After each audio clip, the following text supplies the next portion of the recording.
chers invités, chers enseignants, chers parents, aujourd'hui, c'est bien plus qu'une simple cérémonie.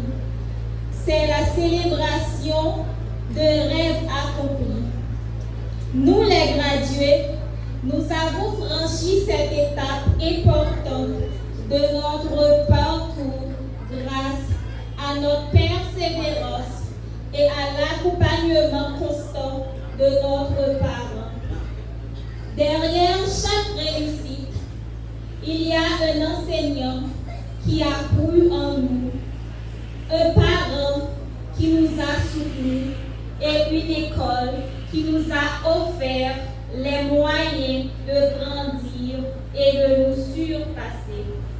Ce moment restera à jamais gravé dans nos mémoires comme le symbole de notre effort, de notre unité et de notre réussite scolaire. Merci à tous ceux qui partagent cette journée avec nous et bienvenue à notre cérémonie de graduation. 3, les versets 5 et 6. Confie-toi en l'Éternel de tout ton cœur et ne t'appuie pas sur ta sagesse. Reconnais-le dans toute tes voies et il apaiera tes sens. Et la paix intérieure. Voici venir le temps d'écouter la méditation du jour et elle sera apportée par Maître Dorilus. Alors, mes chers amis, je vous prie de lui accorder une attention soutenue afin de trouver un mot pour votre quotidien et pourquoi pas pour votre vie. Pendant que Maître Dorilus s'amène, je vous prie d'applaudir la présence de Dieu de sa vie.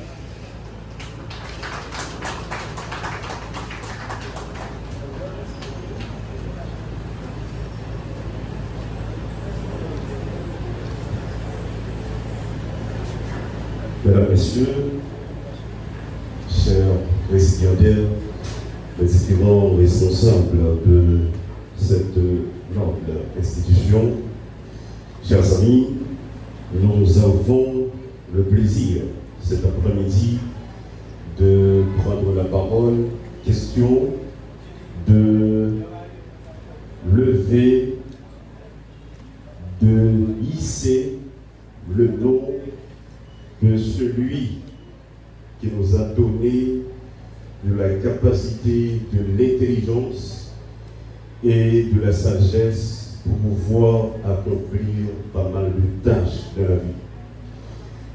Je ne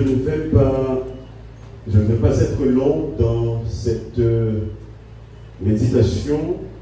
Alors nous avons un sujet auquel on va essayer justement de dire, encore on va essayer de faire un tout petit parcours.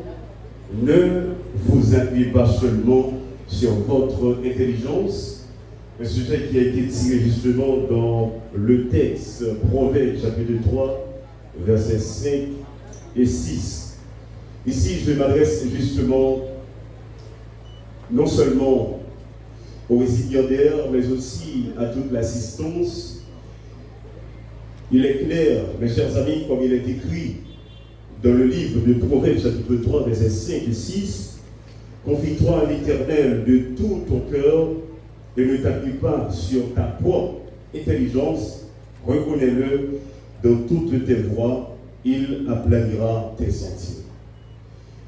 Je dis, il est important, il est clair pour comprendre, en plus fois, non pas arriver en réalité et à réussir ou encore à faire succès dans la majorité, ça n'a pas de prendre, c'est parce que nous appuyons seulement sur ça que nous apprenons, mais nous pas penser que gagnons être suprême, yon être supérieur, yon être divin, auteur de la sagesse qui est capable justement d'aider à accomplir certaines tâches en dehors de capacités que nous gagnons comme étant des ingénieurs, des agronomes, des photographes, des vidéographes, des designers graphiques, etc.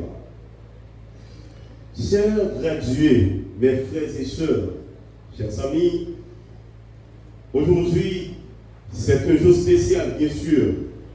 C'est un jour qui marque une fierté pour les récipiendaires.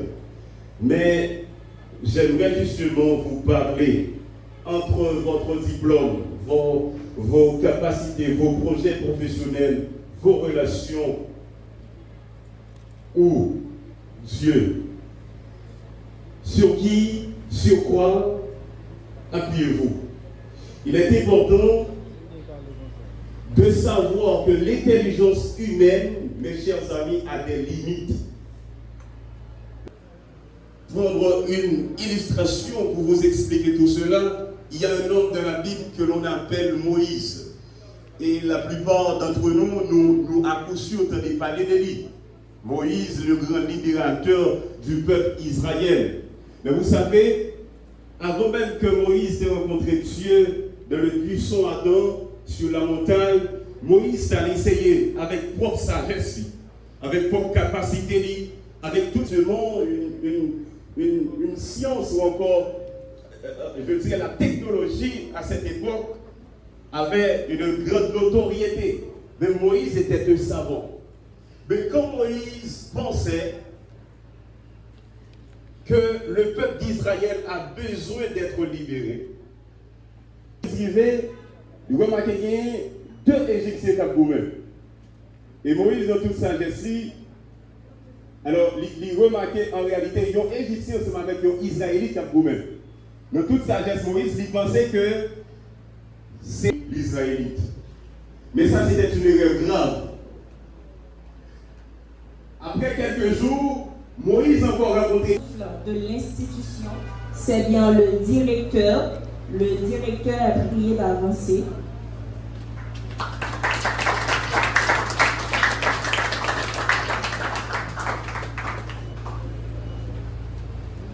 Les professeurs en maquillage.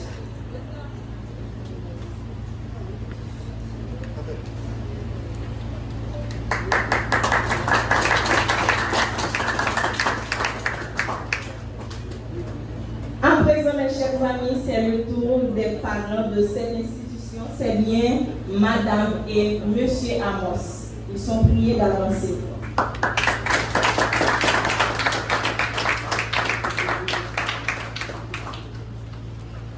Et en dernier lieu, nous avons le PDG.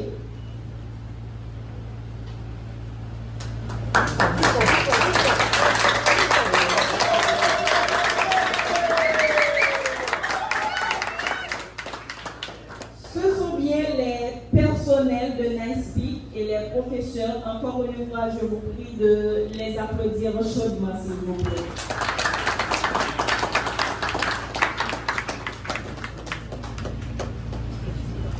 Confiance sur le chemin de la connaissance, franchissant les obstacles avec conviction que chaque effort nous rapprochait de nos rêves.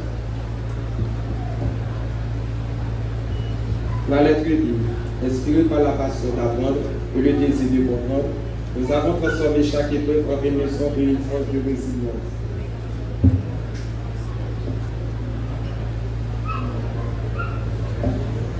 La lettre C. Chaque instant partagé et chaque réussite ont forgé en nous un esprit d'unité et de respect mutuel, fondement de notre réussite collective.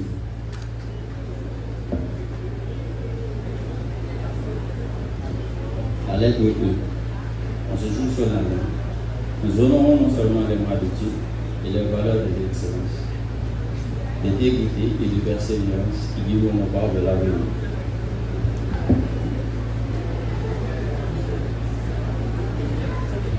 La lettre P. Portée avec la gratitude envers tous ceux qui nous ont soutenus, aujourd'hui nous faisons le serment d'utiliser notre savoir pour servir, innover et inspirer ce monde.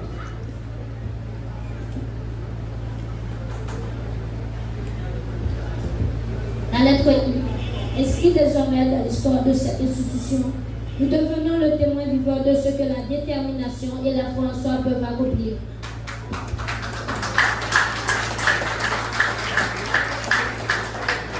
Et enfin, la lettre C. Ce diplôme n'est pas une fin, mais le commencement de chemin où la lumière du savoir continuera d'éclairer notre route et celle des générations à venir.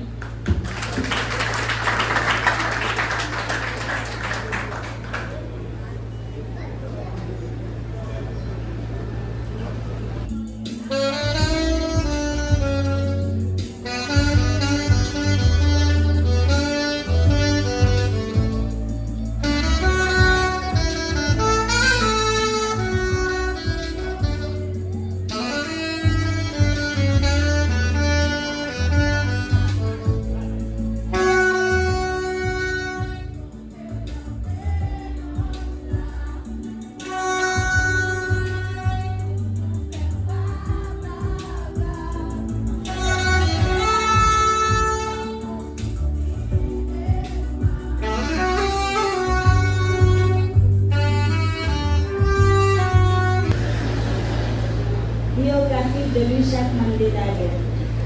Louis-Jacques Mandela est né le 18 novembre 1787 à Corneille, en Paris, une petite ville proche de Paris. Il est le fils de Louis Daguerre, maître percepteur, et de Marie-Denise Diaco, femme au foyer.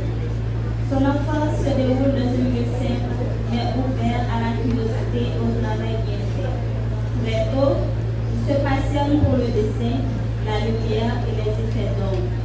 Doué d'observateur, il devient apprenti chez l'architecte, puis se consacre à la peinture et à la décoration théâtrale, un domaine où il excelle rapidement. Dans les grands théâtres parisiens, Daguerre se fait remarquer pour son talent à créer des décors saisissants, jouant habilement avec la perspective et les jeux de lumière. En 1822, il s'associe avec le peintre Charles-Marie Bouton pour créer le diorama, un spectacle de genre nouveau où des étoiles peintes s'animent grâce à un éclairage ingénieux.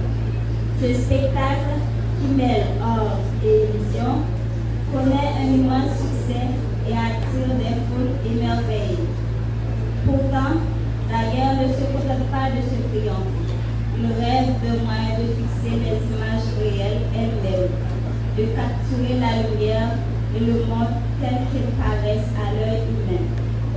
Ce rêve le mena à s'intéresser au travail de Lycée Corbis, un inventeur bourguignon qui, dès 1826, avait réussi à obtenir la première photographie permanente grâce à un procédé appelé héliographie. En 1829, les deux hommes conclurent un partenariat pour perfectionner ce procédé. Malheureusement, Nips mourut en 1833 avant d'avoir vu le fruit de leur labeur. Daguerre, profondément marqué par cette perte, décida de poursuivre seul leurs recherches pendant plusieurs années. Il mena d'innombrables expériences, testant divers produits chimiques, modifiant ses techniques de travail sans relâche pour rendre l'image stable et visible. En 1837, après des années de travail acharné, Daguerre parvient enfin à mettre au point un procédé révolutionnaire, le daguerréotype. Celui-ci consistait à utiliser une plaque de cuivre recouverte d'argent, sensibilisée à la lumière de vapeur d'iode, puis exposée dans une chambre obscure. L'image invisible ainsi créée était révélée à l'aide de vapeur de mercure, puis fixée avec une solution salée. Le résultat fut extraordinaire, une image d'une précision et d'un réalisme inégalé pour l'époque. En 1839, Daguerre présenta officiellement son invention à l'Académie des sciences de Paris grâce au soutien du savant François Arago. L'annonce provoqua un immense enthousiasme dans le monde entier. Le gouvernement français, conscient de l'importance de cette découverte, acheta le brevet et décida de l'offrir à l'humanité entière, afin que chacun puisse bénéficier de ce progrès. Cette décision marqua la naissance officielle de la photographie. le daguerréotype devient très vite populaire, permettant de capturer des visages, des monuments et des paysages avec une fidélité incroyable. Louis-Jacques Mandé Daguerre est mort le 10 juillet 1851 à Boussoulman, à l'âge de 63 ans. En reconnaissance de son œuvre, un monument fut érigé dans sa ville natale et son nom figure aujourd'hui sur la tour Eiffel parmi les grands savants et inventeurs français. Aujourd'hui encore, Louis-Jacques Mandé Daguerre est célébré comme l'un des pères de la photographie. Son invention du daguerréotype a marqué un tournant majeur dans l'histoire de l'art et de la science. Grâce à lui, l'humanité a découvert comment fixer le temps et la lumière, comment observer les visages et les instants pour l'éternité. Louis Daguerre fut à la fois un artiste visionnaire et un inventeur de génie, celui qui a su unir la beauté de l'art et la rigueur de la science pour offrir au monde un regard nouveau sur la réalité.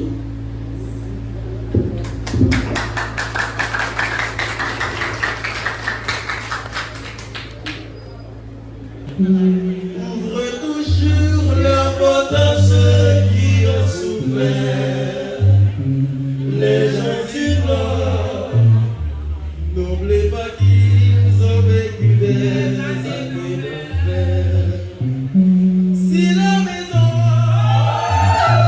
sont alliés, c'est pas souci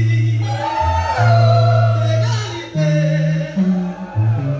Et la péniche, pauvre souris, porte le fruit de leurs efforts. Les gens du Nord ouvrent le dos lorsque le vent souffle trop fort.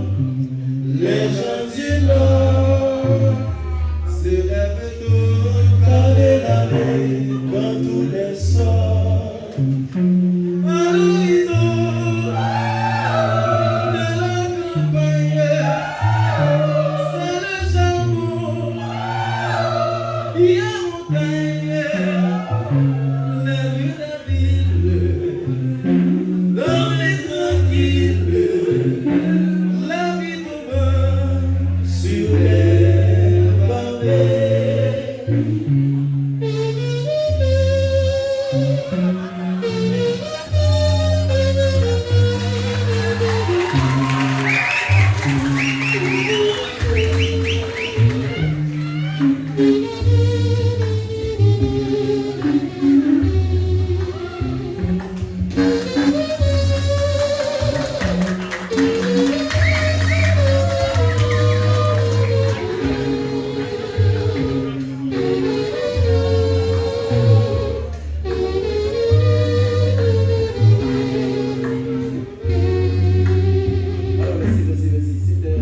Le Tican Joseph, je vous prie de bien vouloir avancer pour recevoir le plaque d'honneur et mérite.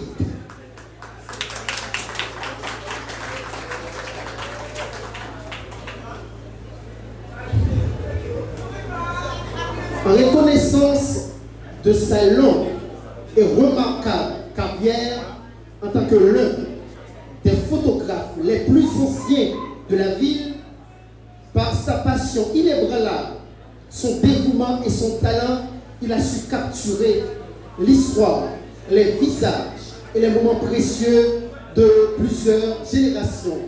Malgré les années, il continue d'exercer son art avec la même passion et la même maîtrise, inspirant toute notre communauté avec gratitude et admiration, fait à Cap-Haïtien le 19, 11e mois 2025.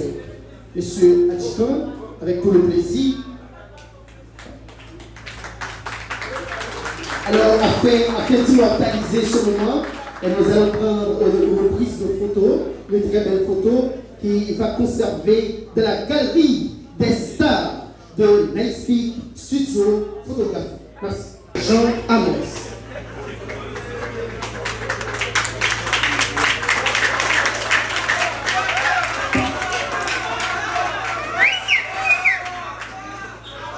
ainsi que de photographie, honneur et mérite décerné à Jean Amos en reconnaissance de son rôle fondateur en tant que premier professeur de photographie ayant transmis son savoir et son expertise bien avant la création de Nice-Peak. Par son sens du devoir, son esprit pionnier et son engagement exemplaire de la formation de nombreux apprenants, M. Amos Jean a posé les bases d'une tradition d'excellence. Et voilà aujourd'hui Nice-Peak, studio photographie, héritier de son œuvre et prolongement naturel de son héritage. Cette distinction lui est décernée en signe de haute considération et de profonde gratitude, fait à Cap-Haïtien le 11e mois 2025. Alors, messieurs, ça, que nous regardons là, c'est lui-même qui t'est posé première base là, dans Nice-Peak, studio photographie, côté que il a transmettre savoir à monsieur le PDG, Mos Léjean, qui c'est petit, monsieur Amos, et voilà, je dis que il y a Nice-Peak, studio photographie. Alors, et je vous prie de bien vouloir acclamer chaque afin de conserver ça de la galerie des stars de Nice-Peak, studio photographie, monsieur Amos, recevez sous plaque d'honneur et mérite. Une prise de photo. Merci.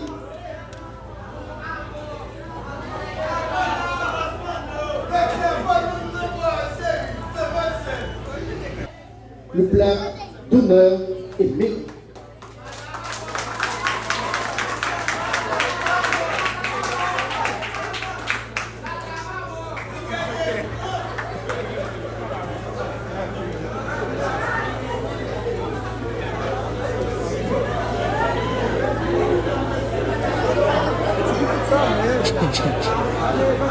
Distinction honorifique du lauréat, de la lauréate, bien entendu, en graphique design, attribuée à Augustin Bernardi, en reconnaissance de son parcours exemplaire, de la maîtrise de son langage visuel et de la créativité qu'elle a démontré dans l'art de la graphique design par la qualité de ses compositions et la profondeur de ses choix artistiques. Elle s'est distinguée avec éclat et mérite pleinement cette distinction. Avec nos plus sincères vives félicitations.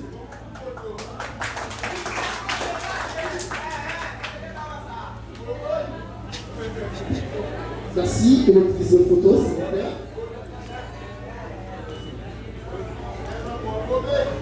Augustin Marc Evans. Sur vos applaudissements, s'il vous plaît. Alors, si on dit Augustin déjà, tenez tout le monde. Si on dit Augustin déjà, on dit Augustin Bernardi, et qu'on a dit Augustin Marc Evans, on déjà comprendre ce qui va passer. C'est frère Augustin Bernardi. Alors, c'est frère et soeur Sayo qui étaient année à fini avec la Nice-Peak studio photographie. Distinction honorifique du lauréat en photographie attribuée à Augustin Marc Evans en reconnaissance de l'excellence de son parcours, de la finesse de son regard artistique et de la maîtrise dont il a fait preuve dans l'art exigeant de la photographie par la qualité de ses œuvres et la profondeur de sa sensibilité visuelle. Il s'est distingué avec éclat et mérite pleinement cette distinction. Avec nos plus sincères vives félicitations.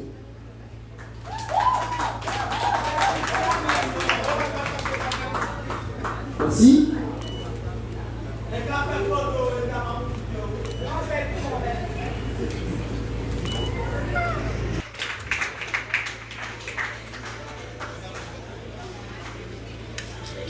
Distinction honorifique du lauréat en vidéographie attribuée à Beljo Watson en reconnaissance de l'excellence de son parcours et de la maîtrise de son langage audiovisuel et de la créativité qu'elle a démontré dans l'art de la vidéographie par la qualité narrative de ses œuvres et la rigueur de sa démarche artistique. Il s'est distingué avec éclat et mérite pleinement cette distinction. Avec nos plus sincères vives félicitations.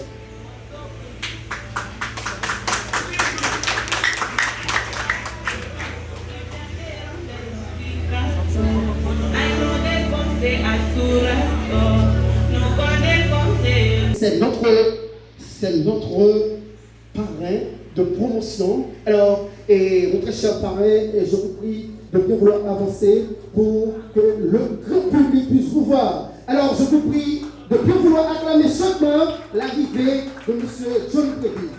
Et maintenant, l'encadreur des étudiants en photo outdoor, Benoît James Kelly. Benoît James Kelly, je vous prie d'avancer maintenant. Et faites du bruit, s'il vous plaît. Et maintenant, c'est l'arrivée de l'encadreur en photo nature, Monsieur Samuel. Voici à tout seigneur, tout honneur. Et maintenant, afin de conserver ça dans la galerie des stars de Nice Peak Studio Photographie, je vous invite à être patient pour prendre une belle prise de photo, s'il vous plaît.